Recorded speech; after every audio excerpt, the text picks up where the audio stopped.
자, 문제 1-44번 문제를 한번 설명을 해보도록 하겠습니다.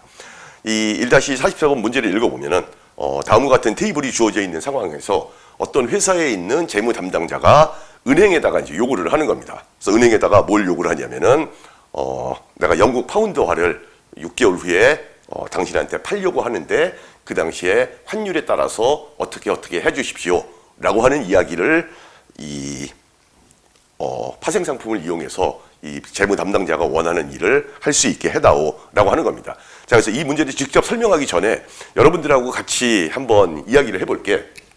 자, 여러분들이 이 해지를 한다라고 하는 걸 우리가 뒤에서 다시 배울 거지만 이 현물 시장과 그다음에 파생 상품 시장이 같이 합쳐져서 어떠한 결과물을 만들어내게 되는지를 한번 여기서 설명을 해보도록 하겠습니다. 첫 번째는 스팟 시장이에요. 그러니까 지금 여기에 있는 이 재무 담당자가 6개월 후에 그러니까 여기에는 1밀리언이라고 되어 있지만 그냥 1파운드라고 하겠습니다. 그래서 1파운드를 받게 되고 그 1파운드를 시장에다가 그 당시에 환율로 내다 판다라고 하면은 우리가 그거를 그래프로 어떻게 표현할 수 있는지를 한번 그려보면, 자, 이거는 지금 페이오프를 그리는 그림이 아닙니다.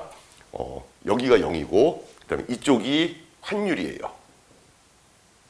여기가 환율이고 그리고 여기가 실제로 그 담당자가 받게 될 미국 돈입니다. 근데 지금 1파운드라고 했기 때문에 내가 1파운드를 가지고 6개월 동안, 그러니까 6개월 후에 내가 1파운드를 받은 다음에 그거를 시장에다가 내다 팔고 그거에 대한 거기다 환율을 적용한 금액을 내가 받았다라고 하면은 만약에 그때의 환율이 1.2면 내가 얼마를 받게 될까요? 1.2달러를 받는 겁니다. 그냥 1.2면 여기에 1.2를 받는 거고 여기가 1.3이면 6개월 후에 환율이 1.3이면 그냥 1.3을 받는 거고 해서 여기는 사실 그래프를 그리면 그냥 기울기가 1인 어떤 직선이 쭉 그려지는 겁니다. 이게 이제 아무런 해지를 하지 않았을 때 따라서 환율이 올라가면 내가 달러화를 많이 받을 거고 그리고 환율이 떨어지면 내가 달러화를 적게 받을 거고 근데 지금 이 사람이 하려고 하는 거는 뭘 하려고 하냐면은 여기 있는 이런 현물 말고 그 다음에 파생 상품 시장에서 뭔가를 하려고 하는 겁니다.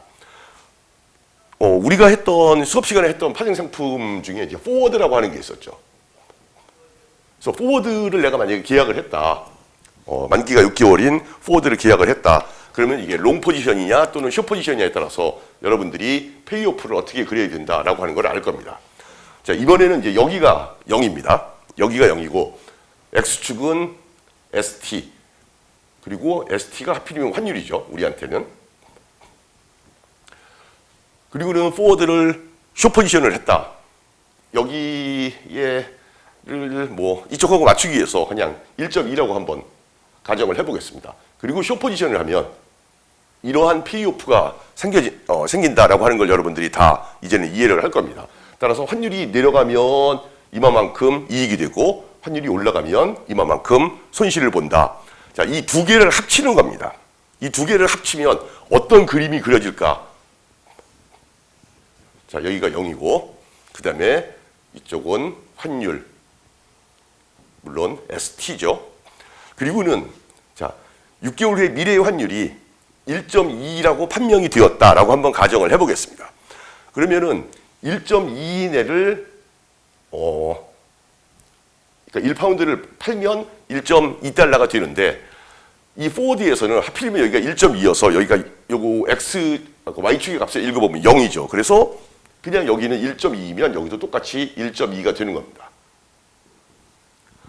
자, 그러면은 6개월 후의 환율이 1.3이다 라고 하면은 그냥 해지를 하지 않고 내가 이 파운드화를 가지고 그냥 그 당시에 환율로 팔면 1.3달러를 얻을 거예요. 하지만 내가 포워드를 숏을 해놨기 때문에 여기서는 여기가 1.3이 되면 0.1만큼 손해를 볼 거예요. 그래서 여기서 1.3인데 여기서 0.1만큼 손해를 봐서 이쪽에 1.3이 되면 여전히 여기는 1.2가 되는 겁니다.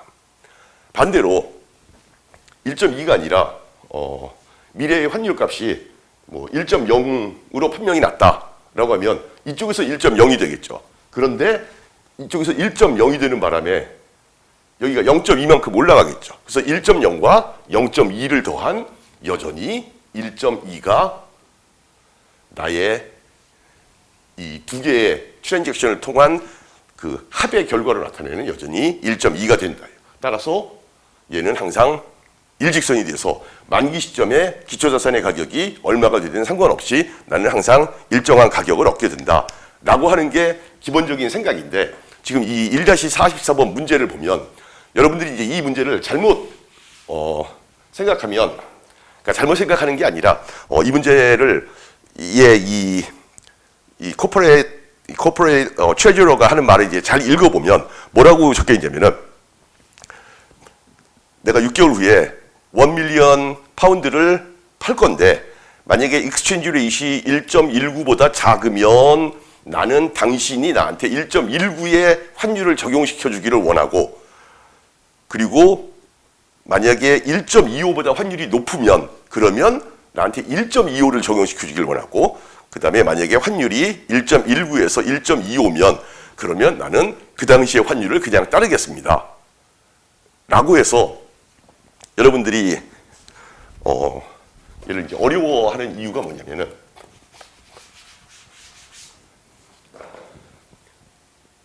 이 코퍼레이트 트레저러가 한 얘기는 여기에서의 모습을 이야기한 거예요.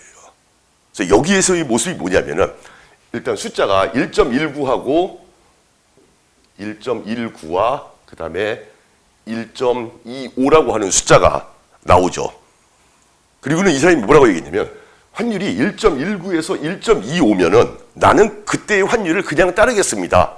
라고 하는 얘기입니다. 따라서 그때의 환율을 그대로 따른다는 얘기는 이런 모양을 자기는 받아들이겠다라고 하는 얘기예요. 1.19면 1.19를 받고 1.25면 1.25를 받겠다. 그 대신 환율이 1.19보다 낮으면 당신은 나한테 1.19를 줘야 되고 다시 말해서 이렇게 되기를 원하고 그 다음에 환율이 1.25보다 높으면 그러면 나는 1.25를 억셉트 하겠다. 1.25를 억셉트 하겠다. 그래서 이것만 놓고 보면 이게 이쪽을 막고 이쪽을 위를 막는 이런 모습으로 보이는데 이렇게 하기 위해서 파생상품에서는 어떻게 해야 되는가 라고 하는 게 이 문제의 질문인 겁니다. 그래서 생각을 해보면 자 우리가 이 포워드의 숏 포지션 이런 게 없다라고 생각하면 여기서의 그림은 그냥 기울기 1인회가 쭉 올라오는 거예요. 그래서 여기서도 그냥 기울기가 1인회가 쭉 올라와야 돼요. 그 부분이 지금 어디 있냐면 이 부분은 그대로 있어야 돼요.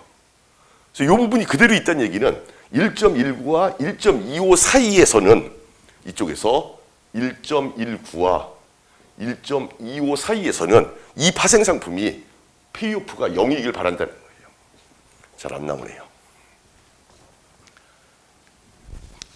이 페이오프가 0이기를 바란다라는 겁니다. 그래야만 이 첫 번째 그림과 두 번째 그림을 더했는데 세 번째 그림에 이 모습이 되려면 파생 상품은 0이어야죠. 그 다음에 1.19보다 작을 때는 나는 얘가 수평선이 되도록 만들겠습니다. 근데 1.19에서 1.25 사이를 이쪽을 보면 여기는 기울기가 있죠. 따라서 저 기울기를 상쇄해 주기 위해서 이 파생 상품에서 어떤 페이오프를 가져야 되냐면은 이렇게 생기는 페이오프를 가져야 돼요. 그래야만 여기서는 점점 늘어나지만 여기서는 커질수록 점점 작아지는. 따라서 얘하고 여기에 1.19 이하인 이 부분하고 이 부분이 서로 상쇄되면서 여기가 마치 0인 것처럼 0은 아닙니다. 예. 0은 아니고 여기 1.19죠. 왜냐하면 여기가 1.19인데 그거보다 점점 작아지는 거를 1.19보다 여기서 점점 커지는 애들이 다 상쇄를 해서 여기가 마치 직선인 것처럼 또 마찬가지로 1.25보다 크면 1.25보다 커도 여기는 직선이 돼요. 그 얘기는 뭐냐면은 여기는 1.25보다 크면 이쪽이 이렇게 올라가는 직선인데 여기서 올라가는 애를 이쪽에서는 여기서 이렇게 손해를 보도록. 그래서 여기서는 손해를 보고 여기서는 이익을 보기 때문에 마치 여기에서는 아무런 손익이 발생하지 않는 것처럼 이런 모양이 되게 만들어 다오라고 하는 거를 트레저러가 원한 거고 그래서 이거를 하려면 우리가 만들어야 될 파생 상품은 이런 모습을 갖는 애를 만들어야 된다. 라고 하는 게 이 문제의 핵심인 겁니다.